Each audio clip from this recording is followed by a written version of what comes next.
ఈరోజు కనపడుతున్న వార్తలు నిన్న ఫ్యూచర్ సిటీని ఉద్దేశించి ముఖ్యమంత్రి మాట్లాడిన మాటలు, అలాగే పంచాయతీ ఎన్నికల వేళ కొన్ని వింత వింత విషయాలు, దృశ్యాలు చోటు చేసుకుంటున్నాయి. కొన్ని కొన్ని చోట్లయితే ఘోరమైన సిచ్యువేషన్స్ చోటు చేసుకున్న పరిస్థితి.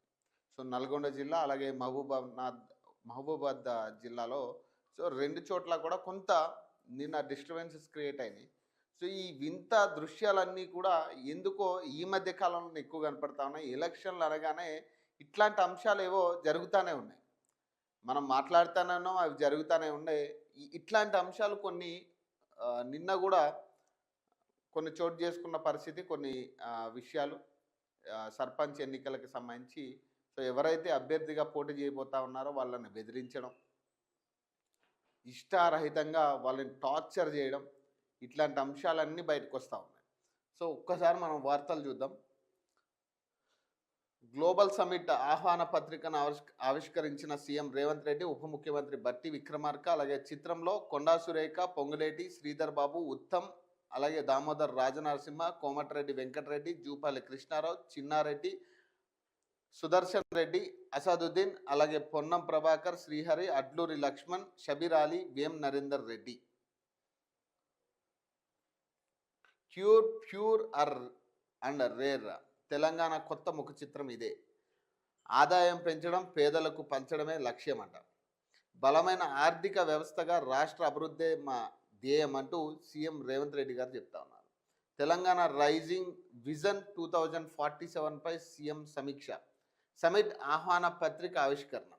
రాష్ట్రాన్ని కోర్ అర్బన్ రీజియన్ ఎకనామీగా అంటే CURE, peri urban region economy, pure rural agriculture region economy రేర్గా అభివృద్ధి చేయబోతున్నామని, తెలంగాణ కొత్త ముఖ చిత్రం ఇదేనని ముఖ్యమంత్రి రేవంత్ రెడ్డి వెల్లడించారు. ఈ 3 రకాల ప్రణాళికలను క్రోడీకరించి తెలంగాణ రైజింగ్ విజన్ 2047 డాక్యుమెంట్ తీసుకున్నట్లు తెలిపారు. ఇందులో ఈ మూడింటికి సంబంధించి ఏమేమి చేయబోతున్నామో సవివరంగా పొందుపరుస్తామని చెప్పారు. విజన్ డాక్యుమెంట్ అలాగే తెలంగాణ రైజింగ్ గ్లోబల్ సమిట్పై సచివాలయంలో ఆదివారం ఆయన సమీక్ష సమావేశాన్ని నిర్వహించారు. అనంతరం ఉప ముఖ్యమంత్రి బట్టి విక్రమార్క మంత్రులతో కలిసి విలేకరుల సమావేశంలో మాట్లాడారు. యువత, మహిళలు, రైతులు, అలాగే వివిధ సామాజిక వర్గాల ప్రజలందరికీ ప్రయోజనాలను దృష్టిలో పెట్టుకుని అభివృద్ధి ప్రణాళికలను రూపొందిస్తున్నాం. నిన్న ముఖ్యమంత్రి మాట్లాడుతున్నారు. బలమైన ఆర్థిక రాష్ట్రంగా నిలదొక్కుకోవడానికి ప్రజలకు ఇచ్చిన ప్రతి మాట, సంక్షేమ పథకాలను అమలు చేయడానికి విజన్ డాక్యుమెంట్ సిద్ధమవుతుంది. దీనికి తెలంగాణ రైజింగ్ విజన్ 2047 అని నామకరణ చేసుకున్నాం. ఇంకా తయారవుతూనే ఉన్నాయి. సంక్షేమ పథకాలకు సంబంధించి అమలు చేయడానికి విజన్ డాక్యుమెంట్స్ తయారవుతున్నాయంట. ఆయన ఏం చెప్తున్నాడు? ప్రజలకు ఇచ్చిన ప్రతి మాట, సంక్షేమ పథకాలను అమలు చేయడానికి విజన్ డాక్యుమెంట్ సిద్ధమవుతుందండి. ఇంకా సిద్ధమవుతూనే ఉన్నాయి. సిద్ధమయ్యే దశలోనే ఇంకా ఈ హామీలు, పథకాలన్నీ సిద్ధమయ్యే దశలోనే ఉన్నాయన్నమాట.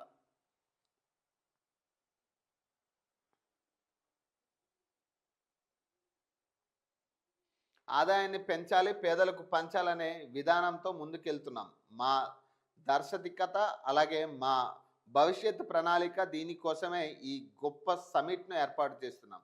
దీనికి అందరినీ ఆహ్వానించి వారి సూచనలు, సలహాలు, అభిప్రాయాలు పరిగణలోకి తీసుకొని తెలంగాణను ఒక బలమైన ఆర్థిక వ్యవస్థగా తీర్చిదిద్దడానికి మేము ముందుకు వెళ్తున్నాం అని ముఖ్యమంత్రి పునర్ఘటించారు. అలాగే హైదరాబాద్ నగరానికి మణిహారం ఔటర్ రింగ్ రోడ్, అలాగే ఓఆర్ఆర్ లోపలి ప్రాంతం మొత్తం గతంలో గ్రామ పంచాయతీలు, మున్సిపాలిటీలు, కార్పొరేషన్లు, జిహెచ్ఎంసి ఇలా 4 రకాలుగా పాలన కొనసాగుతుండేది. ఈ 4 వ్యవస్థల మధ్య సమన్వయం ఉండేది కాదు. గందరగోళ పరిస్థితి ఉండేవి. ట్రాఫిక్ జాములే కాకుండా వర్షాలు వచ్చినప్పుడు రకరకాల సమస్యలు ఎదుర్కొంటున్నాం. అందుకోసం ఓఆర్ఆర్ లోపలి భాగాన్ని మొత్తం ప్రణాళికబద్ధంగా అభివృద్ధి చేయడానికి ఈ ప్రాంతాన్ని కోర్ అర్బన్ రీజన్ ఎకనామీగా పరిగణిస్తున్నాం. ప్రస్తుతం ఇక్కడ ఎన్నో సమస్యలు ఉన్నాయి, ఎన్నో రకాల కాలుష్యాలు ఉన్నాయి. వాటిని తగ్గించడం లేకుండా చేయడమే లక్ష్యం.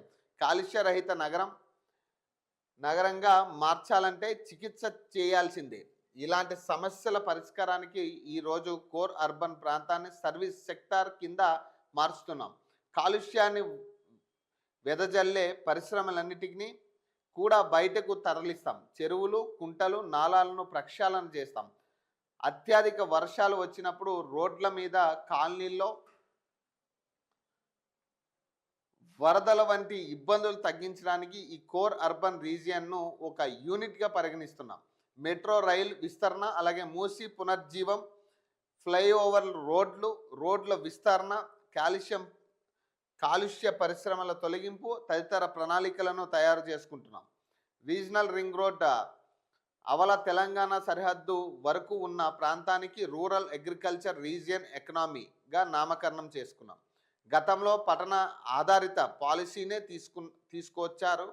ఇప్పుడు మేము వ్యవసాయ ఆధారిత ఉత్పత్తులను గ్రామీణ ప్రాంతాలను నిర్లక్ష్యం చేయదలుచుకోలేదు. దేశంలో విత్తనాల ఉత్పత్తికి మనది అనుకూల రాష్ట్రం. తెలంగాణ ఆర్థిక వృద్ధితో గ్రామీణ ప్రాంతాల వారిని భాగస్వాములుగా మార్చుకోదలుచుకున్నాం. ఆర్గానిక్ ఫుడ్స్, అగ్రికల్చర్ పార్కులు, పండ్లు, కూరగాయలు, వీటికి సంబంధించిన పరిశ్రమలను నెలకొల్పుతున్నాం. ఈరోజు మనకు ఆహారానికి ఇబ్బంది లేదు, పౌష్టికాహారం సమస్య ఉంది. ప్రజలకు ఇవ్వాల్సిన ఆరోగ్యకరమైన ఆహారాన్ని ఇవ్వలేకపోతున్నాం. ఈ సమస్యను ఎలా అధిగమించాలి, నాణ్యమైన న్యూట్రిషన్ ఫుడ్ ఎలా ఇవ్వాలనేది మా ప్రణాళిక. అలాగే విద్య అన్ని గ్రామాలకు, తాండాలకు, మారుమూల పల్లెలకు చేరింది. కానీ నాణ్యమైన సాంకేతికపరమైన విద్య లభించడం లేదు. ఈ రెండింటిని రాష్ట్రంలోని అన్ని గ్రామాలు, తాండాల్లోనూ అందించాలనేది మా ప్రభుత్వ లక్ష్యం. అంతర్జాతీయ విద్యా సంస్థలను రాష్ట్రానికి రప్పించి ఒక నాలెడ్జ్ హబ్ను సృష్టించదలుచుకున్నాం. సాంకేతిక నిపుణులు, శాస్త్రవేత్తలు ఇక్కడ అందుబాటులో ఉంటే ఆటోమేటిక్గా పరిశ్రమలు, పెట్టుబడులు వస్తాయి.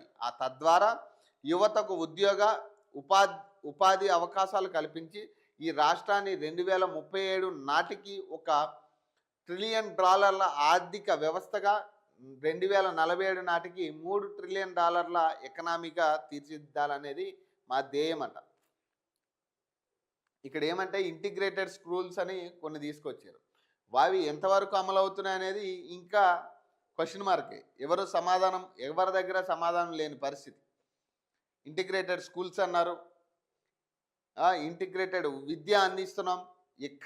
దేశంలో ఎక్కడా లేని విద్యని తెలంగాణకు తీసుకొస్తామని గతంలో కూడా ఇదే ముఖ్యమంత్రి మాట్లాడిన వ్యక్తి.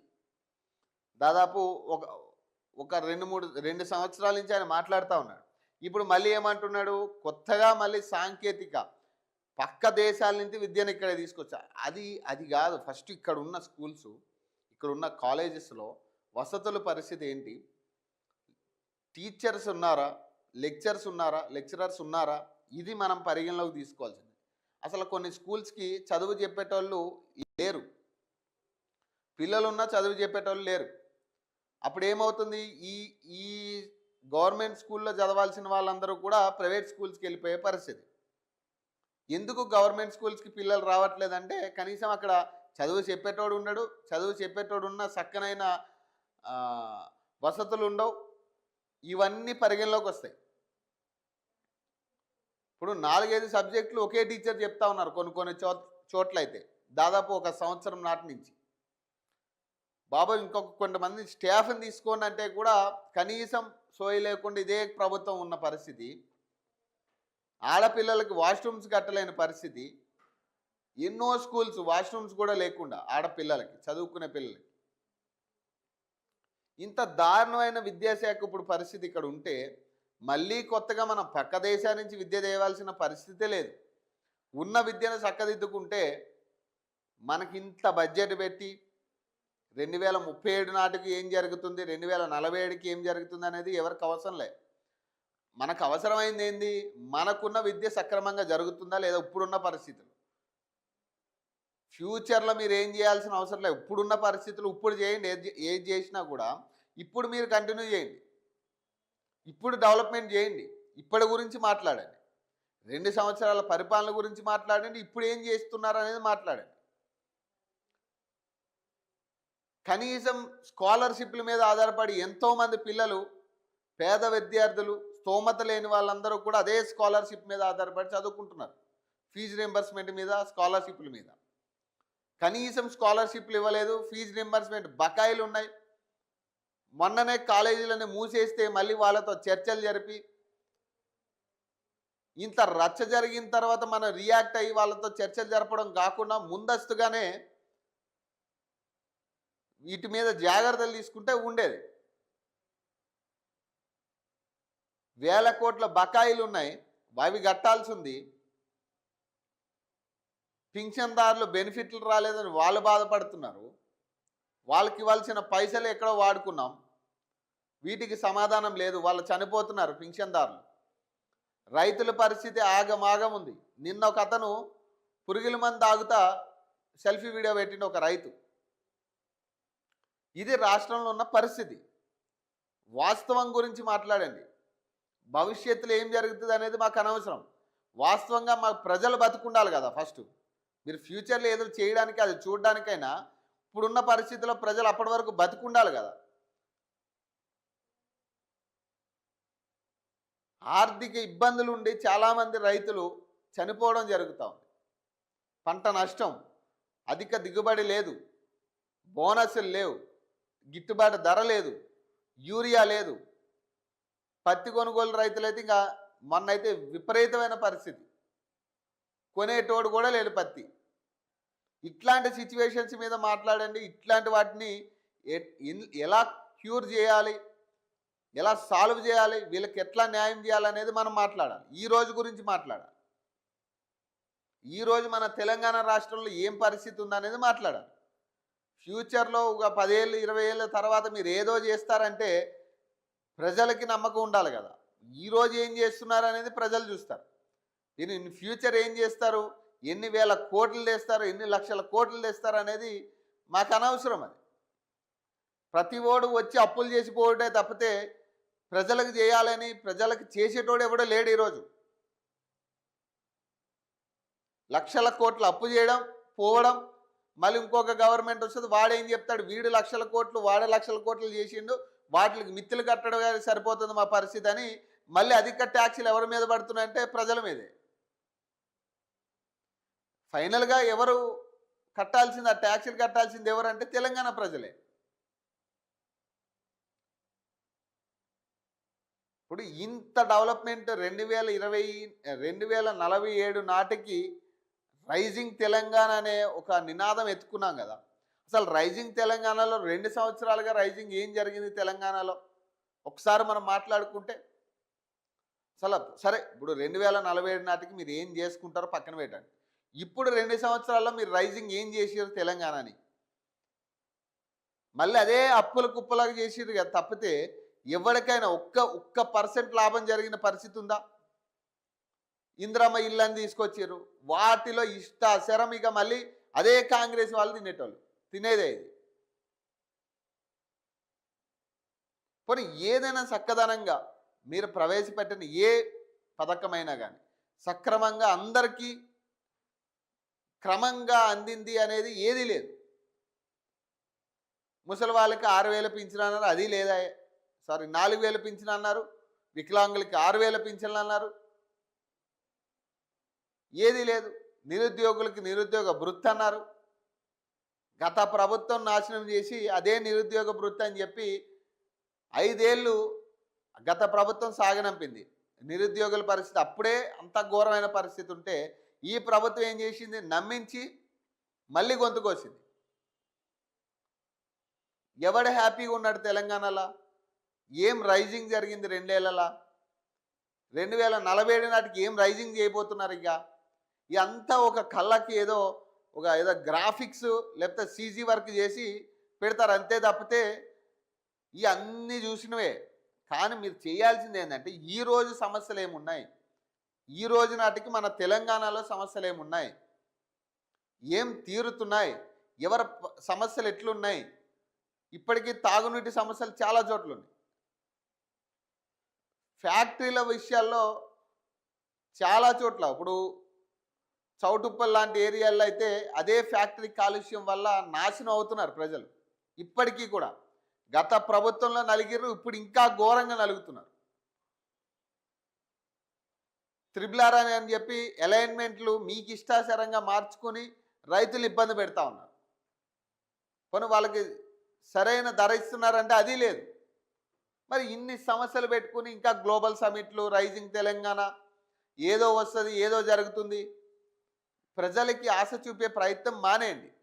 మీరు ఈ రోజుకి ఏం చేశారు, ఈరోజు సమస్యలు ఏం తీరాయి ప్రజలకి, కొత్తగా ఏం పథకాలు క్రియేట్ చేస్తున్నారు, అసలు ఆ పథకాలు సక్రమంగా అందుతున్నాయా, మనం ఇచ్చిన ప్రామిస్లు ఏమన్నా నెరవేరినాయా, అభివృద్ధి పదం ఏమన్నా జరుగుతుందా. ఉప్పల్ ఫ్లైఓవర్ విషయం గురించి కోమటిరెడ్డి ఇదిగో దసరాకి అయిపోయింది, అదిగో సంక్రాంతికి అయిపోయింది, ఇదే మాట ఇప్పటికీ కూడా.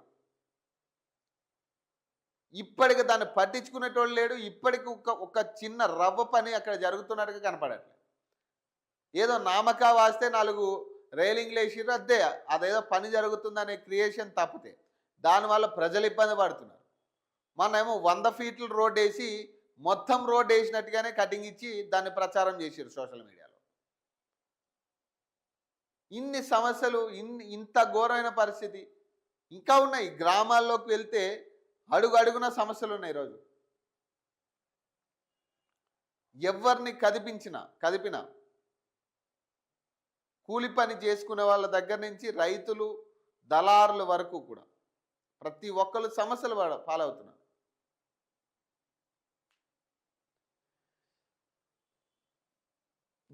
ఇంతగానం సమస్యలు పెట్టుకుని మనం రైజింగ్ తెలంగాణ గురించి, ఫ్యూచర్ గురించి అంత డిస్కషన్ అవసరం లేదు. ఫస్ట్ ఉన్నదాన్ని మనం ఏం చక్కదనం చేసినాం అనేది ఇంపార్టెంట్. మీరు ప్రపంచ విద్యను ఇక్కడ తీసుకురావాల్సిన అవసరం లేదు. ఇక్కడ ఉన్న విద్యను మనం కాపాడుకుంటే చాలు. ఫస్ట్ ఇక్కడ అన్ని రకాల విద్యలు, అన్ని రకాల సౌకర్యాలు ఉన్నాయి. కానీ మనం కొంత చిత్తశుద్ధి పెట్టి ప్రభుత్వం తరపు నుంచి ఉన్న పాఠశాలను అభివృద్ధి చేసుకుని, కొన్ని పాఠశాలలకు భవనాలు కూడా చక్కగా లేవు, వాటి రెంట్లు పే చేయట్లేదు, వాళ్ళు తాళాలు వేసుకుని పోతున్నారు, సొంత భవనాలు లేవు చాలా చోట్ల గవర్నమెంట్ స్కూల్స్కి. వీటి గురించి ఆలోచించి వీటి గురించి డెవలప్మెంట్ తీసుకురాగలిగితే బాగుంటుంది. అంతే తప్పితే వీటన్నిటిని పక్కన పెట్టి మాకు కొత్తగా ఎక్కడో ఏదో ప్రపంచంలో ఉన్న విద్య మాకు అవసరం లేదు. ఇక్కడ ఉన్న విద్యను సక్రమంగా చెప్తే ప్రపంచ స్థాయికి మేమే వెళ్ళగలం. ఇప్పుడున్న చదువుకున్న వాళ్ళు కావచ్చు, చదువుతున్న వాళ్ళు కావచ్చు, చాలామంది ప్రపంచాలను ఏలే స్థాయికి వెళ్ళిన వాళ్ళు చాలామంది ఉన్నారు. సీఈఓలు అవుతున్నారు. మీరు సరైన విద్య చెప్తే గవర్నమెంట్ స్కూల్ నుంచే కూడా మీరు సరైన విద్య చెప్పగలిగితే ఎవరైనా కావచ్చు. ఇది